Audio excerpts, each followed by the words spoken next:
Amen. On peut s'asseoir dans la présence du Seigneur, dans cette présence merveilleuse de Dieu. Alléluia. Amen. Regarde ton voisin, fais-lui un large sourire et dis-lui que tu es un miracle de Dieu.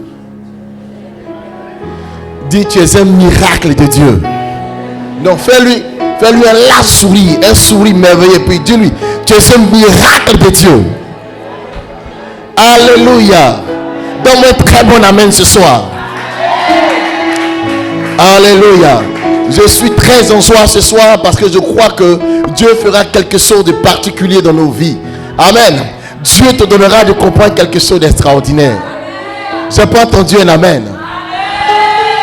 Alléluia. La parole de Dieu déclare que 2 ou 3 ensemble en son nom, il est présent. Et je crois que ce soir, parce que nous sommes plus que 3, la grâce de Dieu est parmi nous. Et Dieu nous donnera de voir sa puissance agir quelque part. Écoute, tu ne quitteras pas d'ici sans avoir vu la main de Dieu se manifester dans ta vie. Je veux dire quelque chose à quelqu'un. La cause pour laquelle tu venais à la prière ce soir, tu verras la solution de ta situation. Parce que le Dieu que nous prions n'est pas resté dans la tombe et il est ressuscité le 3e jour. Et il règne au siècle des siècles. Est-ce que quelqu'un peut me donner un très bon amen acclamant le Seigneur? Parce que ce soir, tu verras Dieu. Alléluia. Amen. Est-ce qu'on peut commencer? Amen. Dis à quelqu'un, assure-toi sur ta chaise royale. Amen. Les enfants, pouvez vous asseoir parce qu'on va commencer. Amen. Seigneur, je prie que ta parole soit bénie. Au nom de Jésus, je prie que Père, tu nous donnes de savoir en ce soir quelque chose de particulier qui vient de toi. Seigneur, je ne sais point parler, mais je prie que tu m'assistes et que tu nous donnes, Père, de recevoir une révélation profonde de ta parole. Et que ce moment soit un moment béni, Seigneur. Je prie que les malades soient guéris, que les miracles, les révélations viennent de toi, que tu nous donnes, Père, de comprendre quelque chose de ta part. Que la gloire, la louange te reviennent. Je prie que l'atmosphère soit contaminée par ta présence et par ton esprit. Que tout ce qui n'est pas de ta gloire soit brisé au nom de Jésus-Christ de Nazareth. Je prends autorité et je déclare que l'atmosphère est libérée par la puissance du Saint-Esprit et que la main de l'Éternel est parmi nous. Seigneur, merci pour ta grâce. Au nom de Jésus. Amen.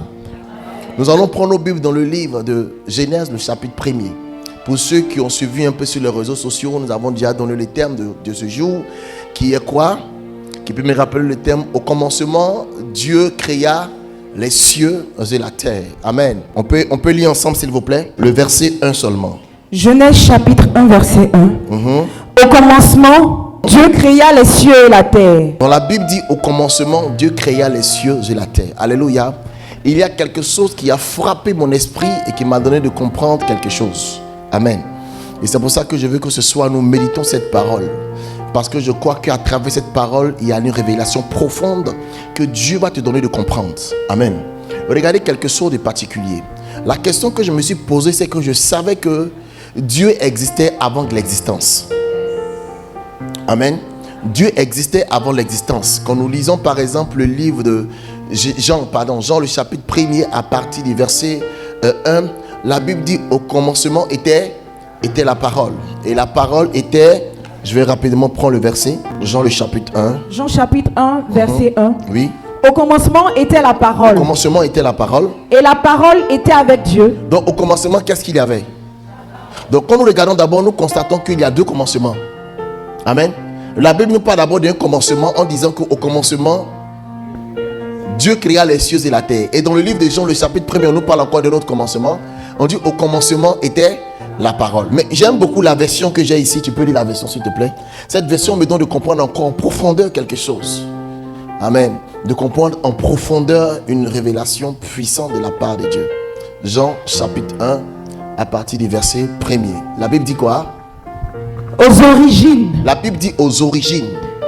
Avant que rien n'existe. Avant que rien n'existe. Le Fils. Le Fils. Expression de Dieu. Expression de Dieu. Était là. Était là. Donc, la Bible nous dit, quand la Bible nous dit au commencement, c'était pas le même commencement. Là, on nous parlait du commencement de la création. Ça avait du ciel et de la terre. Mais là, dans le livre de Jean, lorsqu'on nous parle d'un commencement, on ne nous parle pas du commencement de la création du ciel et de la terre. Mais on nous parle du commencement des origines, de là où les choses n'existaient pas. Ça veut dire, on nous parle de l'invisible. Donc, avant que l'invisible ne soit invisible, il y avait quelque chose qui existait avant l'invisible. On ne parle pas de la visibilité de la terre ou du ciel, mais là la Bible nous parle de l'invisible. Ça veut dire, avant que l'invisible ne soit, il y avait un être qui existait avant que l'invisible ne soit invisible. Et l'être qui existait avant que l'invisible ne soit invisible était la parole. Et ici dans ma version, on nous dit la parole était l'expression de Dieu. J'ai déjà prêché ici plusieurs fois sur l'expression divine. Amen. Comment Dieu s'exprime. Pourquoi la parole de Dieu nous dit que Jésus est l'expression divine de Dieu. Mais ce n'est pas dans cette optique-là que je vais prêcher ce soir. Amen. Mais ce que je veux que nous comprenions ici d'une manière particulière, c'est que la Bible dit au commencement, Dieu créa les cieux et la terre. Donc c'est-à-dire que Dieu existait avant que les cieux et la terre n'existent. Or aujourd'hui, quand nous lisons la Bible, nous constatons que la Bible dit que le ciel est le royaume de Dieu. On nous parle des cieux. Amen. Le règne de Dieu se trouve dans les cieux. Aujourd'hui, si je demande à un chrétien où Dieu habite, il me dira que Dieu habite dans le ciel. Alléluia.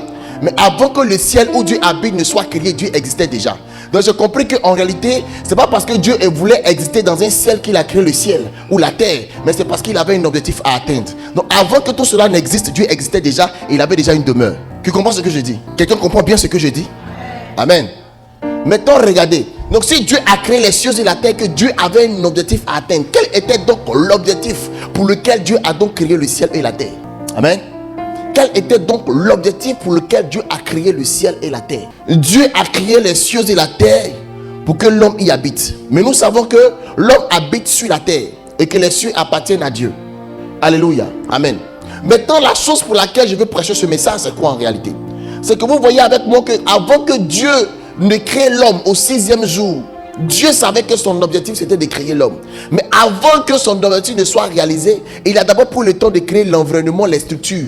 Il a d'abord mis tout ce qu'il faut sur pied avant même d'amener l'existence de l'homme sur la terre. Donc Dieu a pris le temps de créer l'habitat, de créer les arbres, tout ce qu'il fallait à l'homme avant que l'homme ne soit placé dans le jardin. J'ai compris que quand Dieu veut se manifester dans la vie de quelqu'un, Dieu ne se presse pas à réaliser les choses qu'il a dites sur ta vie, mais il prend le temps d'abord de te façonner dès ce que tu veux, ce que tu dois être, la personnalité que tu dois être, l'environnement dans lequel tu dois être avant de commencer à accomplir la prophétie qui est sur ta vie. Dieu savait qu'il allait créer l'homme, mais il ne s'est pas précipité. La Bible dit qu'il a d'abord créé les cieux et la terre. Il a vu que cela était bon. Premier jour. Deuxième jour, il a créé les arbres, tout. Deuxième jour, il a séparé. Troisième jour, il a créé. Quatrième jour, il a créé. Cinquième jour, il a créé. Sixième jour, il a créé l'homme. Et le septième jour, s'est reposé. Quelqu'un comprend? Donc Dieu a pris le temps d'abord de créer toutes choses. Et j'ai compris que le problème des enfants de Dieu aujourd'hui, lorsqu'une parole est libérée sur nos vies, le premier réflexe que nous avons, c'est de chercher à ce que la parole s'accomplisse. Mais ce que je vais vous dire en ce jour, quand une révélation t'est donnée de la part de Dieu, la première des choses à faire, ce n'est pas que la révélation s'accomplisse, c'est de créer l'environnement. Parce que sans l'environnement, la parole ne peut pas s'accomplir. Parce que la parole s'accomplit toujours dans un environnement. Est-ce que quelqu'un me comprend? Il faut d'abord créer l'environnement. Et l'environnement qu'il faut créer, c'est dans l'environnement là que Dieu va te donner de voir sa grâce et sa gloire se manifester. Donc si Dieu a créé les cieux, il a créé la terre, il voulait d'abord mettre toute disposition sur place afin de permettre à l'homme de pouvoir vivre sur la terre sans avoir un problème quelconque. Quand Dieu te dit, mon fils, ma fille, par exemple, tu vas te marier, ne coupe pas à chercher c'est qui est ton mari. Il faut d'abord créer l'environnement du mariage. La Bible dit que Dieu savait que Adam était seul. Mais Dieu ne s'est pas précipité à créer Ève, pardon. Dieu ne s'est pas précipité pour créer Ève. Parce qu'en réalité, Dieu avait déjà créé Ève. Ève existait avant d'exister. Parce qu'elle était en Adam. Mais Dieu, ayant vu qu'il était seul, il dit, il faudrait que je sépare ce que j'ai uni. Est-ce que quelqu'un me comprend? Mais il avait déjà créé l'atmosphère.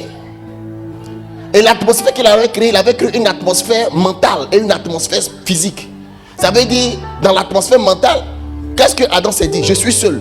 Donc en réalité, avant que Dieu ne commence à réaliser les choses, il veut d'abord que tu aies la connaissance de savoir que tu as besoin de la chose. Parce que sans besoin, il n'y a pas de réalisation. C'est parce que depuis tu n'as pas encore constaté que tu as besoin de te marier que tu n'es pas encore marié. Parce qu'il y a le fait de savoir que je veux me marier et puis il y a le besoin. Je sais que je suis seul et puis j'ai besoin d'avoir une femme, c'est différent. Il y a beaucoup de personnes qui sont plongées souvent dans cette histoire de Dieu. Non Seigneur, je sais que je vais me marier. Mais le problème c'est que tu n'as pas encore créé le besoin. Quand Dieu disait à Adam que tu es seul, Adam savait qu'il était seul. Adam le savait déjà. Mais c'est quand le besoin s'est présenté. Parce que c'est le besoin qui te donne de reconnaître la bénédiction. Parce que si le besoin n'était pas présenté, que Dieu créait Ève, qu'il mettait Ève dans le jardin, quand Adam allait voir Ève, il allait dire ça c'est un autre chat encore qui a été créé. c'est quelle espèce ça? Mais quand il a su qu'il avait besoin d'une femme, quand il a vu Ève, il a dit voici cette fois-ci. Donc ça veut dire qu'il a pris le temps de chercher. Quelqu'un qui dit voici cette fois-ci, c'est que c'est parce qu'il a cherché d'abord. Donc souvent Dieu te met dans une circonstance où tu as besoin de quelque chose, mais il n'envoie pas la chose. Il attend. Parce que vous savez, il y a un niveau de besoin où il a foi obligé de s'activer. C'est pas parce que tu as besoin que Dieu fait, mais c'est parce que ton besoin a atteint le niveau de la foi que Dieu fait. Vous n'avez pas compris. Au fait, ce que je vais te dire, c'est qu'il ne faut pas seulement te focaliser sur le besoin sur le besoin dont tu as besoin, ou bien sur la situation sur laquelle tu veux voir Dieu. Non. Mais le problème, c'est qu'en réalité, quand le besoin s'écrit dans ta vie, il faudrait que ton besoin sur lequel tu te focalises soit un besoin réalisable. Mais en se focalisant sur la foi, il y a une certaine mesure de foi qui est cachée dans le besoin. Et cette foi qui est cachée dans le besoin dit quoi? J'ai besoin d'une femme, mais je sais que j'ai déjà la femme. Parce que Dieu va faire. Et il a déjà fait. Est-ce que quelqu'un me comprend? Ce que je dis ce soir, je me demande si les gens comprennent un peu. Tellement fort. Mais je crois que Dieu va nous aider au nom de Jésus. Au commencement, Dieu créa les cieux et la terre. Et la Bible dit que la terre était comment? Elle était informe et vide. Ça veut dire que la terre était déformée. Mais j'ai expliqué sur plusieurs fois que la terre a été déformée lorsque Satan a été précipité sur la terre. Donc la terre et le ciel a été créé avant que Satan ne soit précipité. C'est pour ça, quand vous lisez dans le livre d'Ésaïe, il dit j'ai vu Satan descendre du ciel. Amen. Donc c'est déjà créé. Alléluia. Amen. Mais Dieu nous a positionnés sur la terre. Donc la Bible dit quoi? Lis. Verset 2. La terre était informe et vide. La terre était informe et vide. Il y avait des ténèbres à la surface de l'abîme. Le deuxième point que je vais toucher après que Dieu t'ait donné une révélation, comme je le disais, la chose sur laquelle tu dois te baser, c'est de créer ton environnement. Il faudrait que tu crées un environnement spirituel. Amen. Et attends, je vais continuer d'abord. L'environnement spirituel que tu dois créer est à deux niveaux. L'environnement que tu dois créer doit être un environnement physique, mais aussi un environnement spirituel. Le problème, c'est que souvent nous aimons créer l'environnement physique et oublions l'environnement spirituel que nous devons créer. Nous devons créer les conditions physiques et les conditions spirituelles.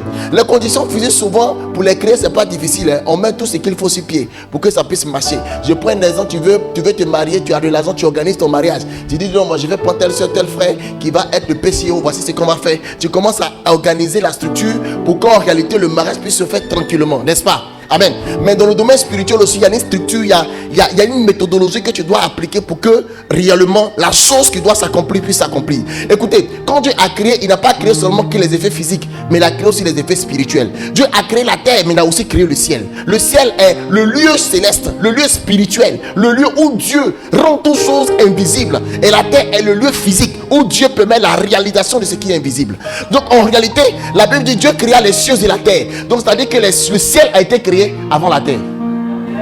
Dieu rend les choses invisibles visibles. Donc quand tu veux voir la main de Dieu se manifester dans le visible, tu dois d'abord entrer dans l'invisible. Parce que c'est dans l'invisible que les choses visibles se tirent. C'est pour cela que quand tu es un enfant de Dieu, tu dois d'abord entrer dans le spirituel. Écoutez, je vous dis pas d'être chrétien, mais je vous dis d'être spirituel. Parce qu'il y a ceux qui sont chrétiens et puis il y a ceux qui sont spirituels. Tu peux être chrétien sans être spirituel. Les choses se jouent spirituellement. Les choses se voient spirituellement. Les choses se réalisent spirituellement. Est-ce que quelqu'un me comprend? Quand tu entres dans le spirituel, tu vois des choses extraordinaires que tu peux réaliser dans le physique. Ton physique dépend de ton spirituel. Dieu a d'abord créé les cieux, il a créé la terre. Amen. Parce que Dieu a regardé les choses qui sont dans les cieux et il a transformé ces choses, les a rendues visibles sur la terre. Donc la terre n'est que seulement le reflet de ce qui est dans le ciel. Quelqu'un ne m'a pas entendu. Le ciel n'est que la terre n'est que le reflet de ce qui est dans le ciel. Même les hommes, nous sommes le reflet de Dieu. Dieu dit, je crée l'homme à mon image et à ma ressemblance. Donc quand on voit Dieu, on a vu qui? On a vu l'homme. Qui comprend? Fais comme ça, je vais voir. C'est ça. Il faut être quelqu'un qui est spirituel. Condition spirituelle. Il faut créer l'environnement spirituel aussi. Quand tu t'assois là, quand tu réfléchis, tu veux que Dieu te bénisse. Tout ce qui est dans ta tête, tout ce dont tu penses, la bénédiction là, tu penses seulement du côté physique. Non, tu fais des calculs, peut-être que s'il y a 50 000 francs, s'ils investissent 50 000 francs. Or, vous savez quoi? Tout ce qui est physique là est dénaturé. Regardez, Dieu savait qu'en créant la terre et le ciel, le jour où la terre allait être dans les problèmes, le ciel pouvait venir à son secours. Voici pourquoi il a créé le ciel et qu'il a créé la terre. Il savait qu'un jour la terre allait avoir un problème. C'est pour ça que vous allez comprendre que en réalité, la terre a mis au monde un enfant qui s'appelait Adam. Mais le ciel a mis au monde un enfant qui s'appelle Jésus. Jésus n'est pas né de la terre, mais Jésus est né au ciel. Beaucoup d'hommes se trompent de ce que je dis. C'est pour ça Jean-Baptiste dit, il a existé avant que je n'existe. Il a existé depuis le commencement du monde. Il a existé. La Bible dit, lis Jean le chapitre 1 verset 22. Avec ma version. Chapitre 1 verset 12. Mais à tous ceux qui l'ont reçu. Mais à tous ceux qui l'ont reçu. À ceux qui croient en son nom. À ceux qui croient en son nom. Elle a donné le pouvoir. Le pouvoir. De devenir enfants de Dieu. Enfants de Dieu. Lesquels sont nés. Lesquels sont nés. Non du sang. Non du sang. Ni de la volonté de la chair. Ni de la volonté de l'homme. Mais de Dieu. Et la parole a été faite chair. Et la parole a été faite chair. C'est la chair que nous avons vue sur la terre. Sinon en réalité elle existait déjà. Il y a eu transformation. Genèse chapitre 1 verset. La Bible dit quoi? 1 verset 2. La terre était informe et vide. La terre était informe et vide. Il y avait des ténèbres à la surface de l'abîme. La Bible dit qu'il y avait les ténèbres à la surface de l'abîme. Donc ça veut dire que sur la terre, il y avait des ténèbres, mais les ténèbres se trouvaient à la surface de l'abîme. Et l'Esprit de Dieu se mouvait au-dessus des eaux. Et la Bible dit l'Esprit de Dieu se mouvait au-dessus des eaux. Nous savons tous que lorsqu'on parle des eaux, les eaux représentent la parole de Dieu. Amen. Alléluia. Maintenant, regardez quelque chose d'extraordinaire. La Bible dit qu'il y avait les ténèbres, mais l'Esprit de Dieu ne s'occupait pas des ténèbres. Il s'en foutait des ténèbres. Lui, il se mouvait. Ça veut dire qu'il se déplaçait. Il agissait au niveau des eaux. Est-ce que quelqu'un me comprend? Et le verset qui continue dit quoi? Dieu dit que la lumière soit. Que la lumière soit. Et la lumière fut. La question que je me suis posée, c'est comment Dieu a déclaré et la lumière est venue à l'existence. J'ai compris qu'en réalité, l'esprit est en train de se mettre en mouvement, mais l'esprit qui se mettait en mouvement au-dessus de l'eau. Les ténèbres étaient là, mais Dieu s'est pas occupé des ténèbres. Parce que c'était pas le temps pour les ténèbres de partir. Mais Dieu regardait son esprit qui se mouvait au-dessus des eaux. Et il a d'abord créé la lumière. Dit à quelqu'un être illuminé. J'ai compris qu'en réalité, l'objectif de Dieu dans ta vie n'est pas. Faut laisser. Écoute, je vais te dire quelque chose ce soir. Laisse affaire des démons, sorciers, féticheurs, marabouts. Laisse-les de côté. Là où ils sont, ne t'occupe pas d'eux. La seule chose sur laquelle tu dois t'occuper, en réalité, c'est l'esprit de Dieu en toi qui doit te révéler pour que la lumière vienne. Parce que écoute, l'eau qui symbolise la parole, c'est-à-dire que l'esprit de Dieu était en train de travailler avec la parole pour créer la lumière. Maintenant, laissez-moi vous dire quelque chose. Vous savez, quand on parle de Jésus, Jésus est égal à l'esprit et à la parole. C'est la parole qui s'est faite chair. Mais c'est l'esprit qui a impacté la parole pour qu'elle se fasse chair. Est-ce que quelqu'un me comprend? Alléluia. C'est pour ça, quand tu lis dans le livre de Jean, la Bible dit la lumière, la vie était la lumière et la lumière était dans le monde. Et le monde l'a point connu dans le livre de Jean quand on continue. Amen. Pour dire qu'en réalité, quand on parle de la lumière et quand on parle réellement de Jésus, on fait acception à la lumière qui est égale à l'esprit plus l'eau. L'eau qui est la parole de Dieu. Donc quand tu es dans une circonstance que Dieu dit veut te bénir, que tu as fini de créer l'environnement dans lequel, les conditions dans lesquelles Dieu veut te bénir, la chose qu'il te faut, c'est une révélation. La révélation, c'est quoi? La révélation, elle illumine ton esprit, elle apporte la lumière, elle apporte un éclaircissement à ce que tu veux faire avec Dieu. Est-ce que quelqu'un me comprend?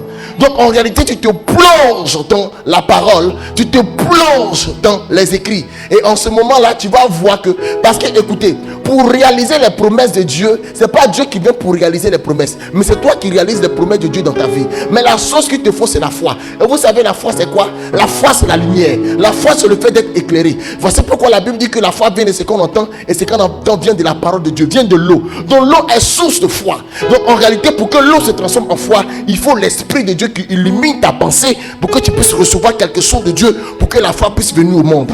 Est-ce que quelqu'un me comprend? Donc lorsque tu vois Dieu te donner une révélation, que tu te mets dans les conditions dans lesquelles tu es, alors tu te disposes pour lire la parole de Dieu et tu dis à l'Éternel, Père, il est temps que je reçoive une lumière qui va m'illuminer et qui va me donner de comprendre quelque chose qui va me faire avancer. Écoute, la seule chose qui peut te faire avancer, c'est pas la motivation, mais c'est la foi. Parce que la motivation, elle est là, mais elle peut disparaître. Mais la foi, c'est une identité. La foi, c'est un état d'esprit. La foi, c'est un style. La foi, c'est une personnalité. Plus tu as la foi, plus tu vois Dieu. Écoute, ne cherche pas la foi. La foi, on ne la cherche pas comme ça. Mais elle vient à l'existence lorsque tu es dans les conditions qui créent la foi. Je vois souvent les chrétiens qui disent Seigneur, je prie pour que j'ai la foi. Écoutez, on ne prie pas pour avoir la foi. Parce qu'en réalité, c'est quand on a la foi qu'on prie. Quelqu'un me comprend? Quand tu as la foi, on sait que tu as la foi. Amen. Alléluia. Donc arrête de prier pour demander à avoir la foi. Mets-toi dans les conditions qui créent la foi. Les conditions, ce sont lesquelles? L'eau, la parole et l'esprit. Donc quand quelqu'un veut voir Jésus grandir en lui, il plonge ses yeux dans la parole. L'esprit l'éclaire sur. C'est pour ça que quand vous lisez la Bible, je vous ai toujours dit, écoutez, je vais vous dire quelque chose encore aujourd'hui. L'esprit de Dieu n'est pas venu pour te guérir. L'esprit de Dieu n'est pas venu pour te donner l'argent. L'esprit de Dieu n'est pas venu te donner mari. L'esprit de Dieu n'est pas venu te donner travail. C'est pas l'objectif de l'esprit de Dieu. L'esprit de Dieu, il est venu pour te montrer qui est Jésus. Il dit quand il sera venu, la Bible dit quand il sera venu, il vous dira tout. Il vous parlera de moi. Il va parler de qui? Mais Jésus, c'est qui? C'est la parole. En réalité, vous ne connaissez pas le secret. Quand l'Esprit de Dieu vient là, au fait, quand il vient, oh my God, c'est tellement fort. Quand il vient, il se saisit de la parole que tu lis. Et puis, il crée en toi la foi qui te donne la capacité de manifester ce que tu veux. Le mariage, la guérison, le travail, l'argent, tout ce que tu veux n'est que les conséquences de la manifestation de ta foi. Donc, quand tu veux voir quelque chose de Dieu dans ta vie, il faut d'abord chercher la foi de la chose. Sinon, tu as passé ton temps en train de prier pendant 30 heures. Ou bien, c'est pas comme le jour, tu ne vas rien voir, mon frère. Attends, je disais un jour, si prière faisait un miracle, mon frère, actuellement, on avait déjà tous nos sujets étaient déjà réglés. Mon fils, tu rentres dans la salle, tu dis Seigneur, fais, puis quand tu sors, c'est fait. Mais quand tu pries, est-ce que ça fait? Non, en cas, je dis la vérité. Pourquoi on est venu à la prière? Parce qu'on a prié, on voit que ça ne fait pas. On dit, mon cher, il y a un prophète là-bas, on dit qu'on lui parle, ça fait. Mon cher, alors il va parler, ça fait. C'est frère, c'est vous. Quand tu parles, ça ne fait pas. Quand tu parles, ça ne fait pas. Depuis que tu as appelé l'homme là où il est, il ne vient pas. Peut-être il est en train de dormir, il est en train de faire songe. Tu le réveilles même, il est dans le coma. Quand tu le touches, là même, il est mort même. Quelqu'un me comprend? C'est là quand tu dis non, ça ne fait pas. Au fait, mon frère, c'est pas ta prière qui a un problème. Mais la condition dans laquelle tu fais la prière qui est le problème. Parce que tu n'es pas dans la condition qui crée la situation. Au fait, je veux aujourd'hui, je veux que tu changes quelque chose dans ta tête. Écoute, tu as prié pendant des années, tu n'as pas vu ta vie changer. Pourquoi? Parce que tu n'es pas dans les conditions qui créent le miracle. C'est pas la prière qui est la chose la plus importante, mais c'est ton état qui donne le miracle. C'est l'état dans lequel tu es qui crée la chose, qui amène la chose à l'existence. Est-ce que vous savez que quand tu as la foi, avant que tu ne pries, la chose arrive. Lui, celui qui a la foi, il ne prie que pour dire merci à Dieu. Quelqu'un comprend quelque chose? Tu n'es pas dans une condition de demander, tu es dans une condition de réalisation. Parce que tout a été déjà fait. C'est pour ça que la Bible dit, la Bible n'a pas dit il te sera fait selon tes demandes. La Bible dit il te sera fait selon ta foi. Donc j'ai compris que c'est la foi qui fait la chose. Donc c'est pas parce que tu as demandé que ça va faire, mais c'est parce que tu as la foi que ça va faire. Or la foi est une ferme assurance des choses qu'on espère, une démonstration de celles qu'on ne voit pas. Tu n'as pas encore vu, il faut faire ça et là. Tu as peur? Il ne faut pas avoir peur. La peur est le plus grand blocage dans la vie d'un enfant de Dieu. Le plus grand secret du diable, c'est de créer la paix dans ton cœur. Vraiment bon amen. Pourquoi il y a des gens qui font et puis ça fait? Comment ils font et puis ça ne fait pas? Ça va faire. Il ne faut pas jouer. Dieu va t'envoyer dans des lieux extraordinaires, des lieux stratégiques pour te bénir. Dieu peut changer ta vie, il peut faire des choses merveilleuses. Si Dieu a créé la terre, il a déjà créé le ciel. Écoute, si une parole sort sur la terre en te disant que tu es béni, c'est que c'est parce que dans le ciel, Dieu a déjà disposé des choses. La chose est déjà disposée et Dieu est sur le plan, est sur le point de faire quelque chose dans ta vie. Sois dans les conditions, il ne faut pas t'inquiéter. Dieu, moi je respecte notre Dieu. Il est fort. On va terminer. Verset 4. Verset 4. Dieu vit que la lumière était bonne. Dieu vit que la lumière était bonne. Non, je disais que Dieu vient pour illuminer ta pensée, te donner de voir des choses extraordinaires. Et Dieu sépara la lumière d'avec les ténèbres. Dieu sépara la lumière d'avec les ténèbres. Verset 5. À quel moment Dieu a séparé la lumière d'avec les ténèbres? Lorsque la lumière est venue au monde. Mais mon frère, toi, mais il n'y a même pas de lumière dans ta tête. Dieu va séparer. Il va séparer comment? Oh, je déclare, je prophétise sur la vie de quelqu'un. Que Dieu t'accorde la liberté, la délivrance. Quels que soient les liens, les alliances, les fondements que tu es fatigué. Aujourd'hui, ces fondements, ces alliances vont tomber au nom de Jésus. Toute alliance, tout lien, tout ce qui t'est fatigué va tomber à compter d'aujourd'hui. Dieu te donnera d'être libéré. Tu seras délivré au nom de Jésus. Vous savez, j'ai dit la prière, c'est le secret de faire monter les choses dans le spirituel. C'est pour cela que par exemple, Dieu est fort. Hein? Regardez, c'est Jacob qui a vu cela. Jacob, il est couché quelque part. Et puis, qu'est-ce qu'il a dit? La Bible dit, là où il était couché, il voyait une échelle qui est dressée. Mais les anges faisaient quoi? Ils montaient d'abord et puis ils descendaient. Et il a dit, c'est ici la porte des cieux. Et il a dressé un autel. Au fait, quand on parle d'autel, c'est un lieu de prière. Donc, il est en train de dire en réalité, il faudrait que je dise quelque chose pour qu'un ange monte avec. Et qu'un autre revienne avec l'exaucement. Donc la prière, avant de prier, il faut d'abord trouver un autel, un lieu où c'est la porte des cieux. C'est pour ça que quand tu pries, quand tu dis au nom de Jésus, au fait le nom de Jésus, Amen, déclenche l'autel de Christ. Parce que vous savez, il y a un autel au-dessus de tout autel. L'autel par excellence, c'était Golgotha, là où Christ est mort. Donc quand tu dis au nom de Jésus, tu dis à Dieu, là où Jésus est mort, l'autel là, cet autel là, où la porte des cieux se trouve, je déclare et je prophétise que mon problème soit réglé. Donc en réalité, la prière, c'est l'opportunité de faire monter tes sujets. Maintenant, quand tu fais monter tes sujets là, il faut savoir que Dieu t'a déjà exaucé. Donc en réalité, ton sujet doit être un sujet d'adoration, un sujet de gloire, un sujet où Dieu te donne de savoir que tu es déjà exaucé. C'est pour ça que quand Jésus priait, qu'est-ce que Jésus a dit? Il dit, Seigneur, regardez. Il prend le pain et le poisson, il lève. Il dit, Père, je te rends grâce. Et puis il dépose. Voilà beaucoup de pain. Voilà beaucoup de poissons. Bon, pain et poisson, c'est quitté où? Beaucoup là. Donc en réalité, au ciel là-bas, il y a une boulangerie spirituelle. Au fait, ils ont pris le pain qui est sur la terre et puis ils sont montés avec les anges. Et puis ils ont transformé le pain là-bas et puis ça remplit le panier. Donc quand Jésus a déposé, c'est devenu beaucoup. Quelqu'un ne me comprend pas? Donc tout est d'abord spirituel. Parce que vous savez, rien n'existe qui a un côté spirituel. Quelqu'un me comprend? Donc en réalité, c'est pour ça par exemple quand tu vas à l'église, que tu prends ton argent, que tu donnes à Dieu. C'est vrai, hein? C'est l'église qui bouffe, c'est l'église qui prend pour faire telle chose. Mais l'argent là, il a un côté spirituel qui monte. Parce que tout ce qui existe a un côté spirituel. Est-ce que vous comprenez ce que je dis? Tout ce qui existe a un côté spirituel. C'est pour ça que quand il t'a mettre mèche humaine sur ta tête, il y a un démon qui habite dedans. Parce que mèche humaine là, il a un côté spirituel. Tout a un côté spirituel. C'est pour ça qu'il ne faut pas négliger le côté spirituel. Comment tu peux comprendre que quelqu'un va prendre canari, il va le mettre sur la route, et puis dans le canari, il y a feuille dedans. Mon fils, depuis quand canari est feuille, il peut guérir quelqu'un. Donc c'est parce que le canari est des feuilles à un côté spirituel. Donc quand tu poses une action dans la vie, automatiquement, elle se déclenche dans le spirituel. C'est pour ça que tes bonnes actions vont produire des bons effets. Quelqu'un me comprend? Et puis ce qui me plaît chez le Seigneur, quand tu poses une action sur la terre, quand ça va au ciel et puis ça revient, ça se multiplie. Donc mon frère, il ne faut pas multiplier beaucoup de choses qui ne sont pas bonnes. Si tu as multiplié beaucoup de choses qui ne sont pas bonnes, quand ça va venir mon cher, ça va venir, tu vas avoir des dents. Il faut faire ce qui est bon. Amen.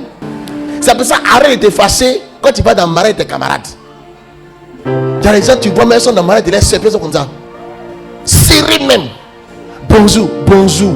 Ah, mais tu as quoi aujourd'hui? J'ai mal à la tête, j'ai un peu de céphalée. Emma. Son cœur lui fait mal. Et puis tu vois les trois, et puis elle a monté jusqu'à prendre médicament. Personne n'a pas, quelqu'un n'a pas de Doliprane ici. Emma. Tu vas prendre Doliprane, elle va aller s'asseoir. On va demander, il y a quoi? Et on dit là, mamie, qu'est-ce que tu as? Tu es calme, hein? Je ne comprends pas, depuis hier dans ma tête, là, ça chauffe. Elle meurt. C'est marage là qui lui fait mal. Quand j'ai des céphalées. Tu connais céphalée? Dans l'église là, quand on dit la 7 ans se marie, acclamez le Seigneur. Tu vois, elle se lève, elle acclame. Et dans ce que, hey, quand est-ce que moi va venir? Tu as tout bloqué en même temps. Vous savez, toute semence qui est semée dans la terre de Dieu produit toujours un fruit. Toute semence qui est semée dans la terre produit un fruit.